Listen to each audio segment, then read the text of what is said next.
nos ocupamos en lo que hace al impacto que podría o no tener este conflicto ahí entre Estados Unidos, Irán, Irak, para ver si puede o no subir el costo del combustible, que después impacta otra en la canasta básica y otros rubros. Invitamos aquí en el canal a un reconocido analista en lo económico, Amílcar Ferreira. Amílcar, buen día.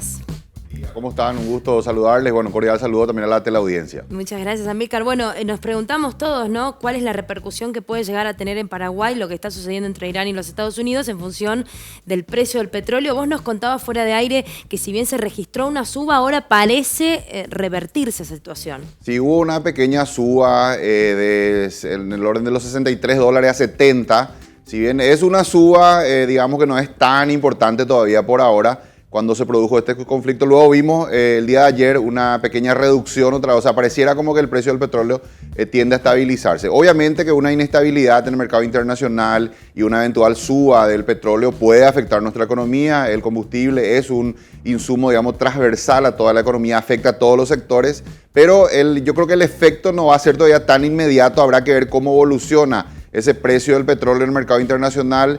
Si esta suba que se produjo ya se mantiene, bueno, eventualmente se trasladará a precios locales. De no ser así, si el precio del petróleo eventualmente se estabiliza nuevamente, el efecto será menor, ¿verdad?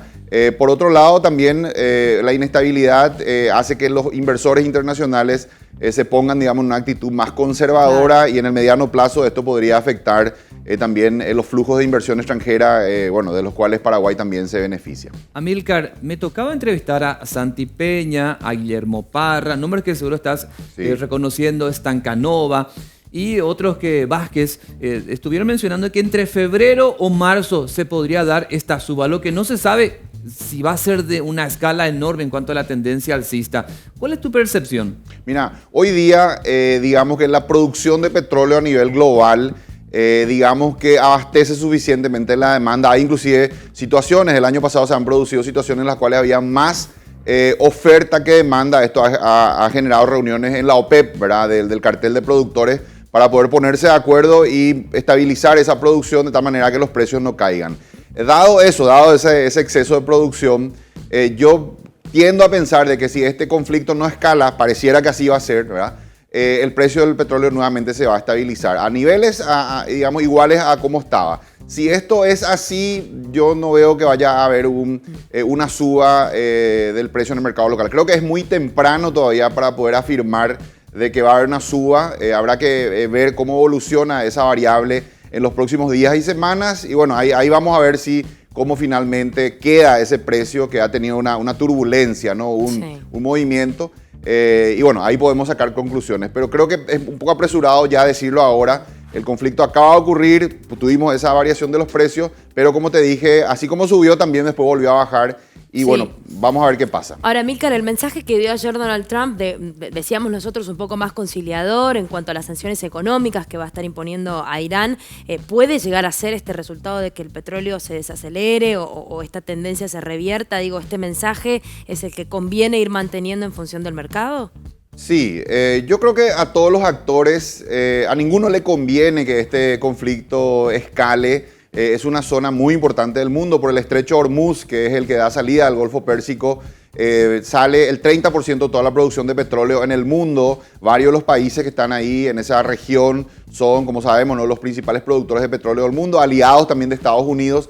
O sea que a nadie le conviene que este conflicto escale, porque el daño que puede producir a esas economías es enorme, ¿no? Y una confrontación total podría ser desastrosa, no solamente para los países de la región, sino para la economía mundial, porque como lo estamos hablando, esa variable, el precio del petróleo, afecta prácticamente a todo el mundo. Estados Unidos también es un país, por un lado, productor, pero también importador de petróleo. Entonces el propio Estados Unidos también se vería afectado, su economía, si es que el precio del petróleo se va, digamos, a niveles muy altos. Por eso yo creo que en general la tónica, el tono que hemos visto en las declaraciones, tanto de Irán, porque después del ataque también dijeron de que ellos no buscan la guerra, que ellos, digamos, han hecho uso de su derecho a la retaliación, pero que a partir de ahí no buscan una escalada en el conflicto. Lo mismo ha hecho Donald Trump, un tono un tanto, hasta diría uno, no muy habitual en él, ¿verdad? Un tono mesurado, tratando de poner paños fríos y pareciera que esto va camino a normalizarse, por decirlo de alguna manera. Seguramente regresaremos a una situación de guerra de baja intensidad como era anteriormente. Las tensiones van a seguir, pero esta posibilidad de una confrontación total creo que se va diluyendo. Claro. Amiga, perdón, Sí. yo te escucho y me dan ganas de preguntarte algo, no sé si tendrás la respuesta exacta, Sí. pero digo, vos decís, Estados Unidos es un país que si bien es productor, también es importador, que pesa más en la balanza a la hora de un conflicto de tal magnitud como el que se está viendo entre estos dos países, digo, lo económico en función de estas variables, del petróleo, o lo netamente, digamos, militar y todo lo que se está llevando adelante a la hora de hacer una evaluación, ¿no? Las represalias que se tienen por los ataques que se dan entre los dos países, o decir, bueno, atención, porque esto a pesar de que existe, a nosotros también nos repercute de manera impactante. Sí, como te decía, creo que a ninguno de los actores le conviene una confrontación total. Esto tiene repercusiones económicas en primer lugar, pero también políticas. Hay que recordar que Estados Unidos está a las puertas de un impeachment, ahora está eso corriendo en el Congreso norteamericano, las elecciones también ya no están muy lejanas. Irán también, el gobierno actual estaba, digamos, debilitado por una situación económica complicada. Últimamente veíamos, previo a este conflicto, muchas protestas en las ciudades de Irán. Entonces también el gobierno iraní, digamos, lo que menos necesita es, digamos, un descalabro económico, y un conflicto podría llevarle a eso, ¿no? Ya la situación económica en Irán es, digamos, delicada y, bueno, una confrontación de este tamaño. Hay que decirlo entre paréntesis que Irán no tiene ninguna chance frente al poderío militar de Estados Unidos y sus aliados, porque hay que recordar que, por ejemplo, un país como Arabia Saudita tiene el tercer ejército mejor equipado del mundo, ¿verdad? Por todas las inversiones que ha hecho en los últimos años.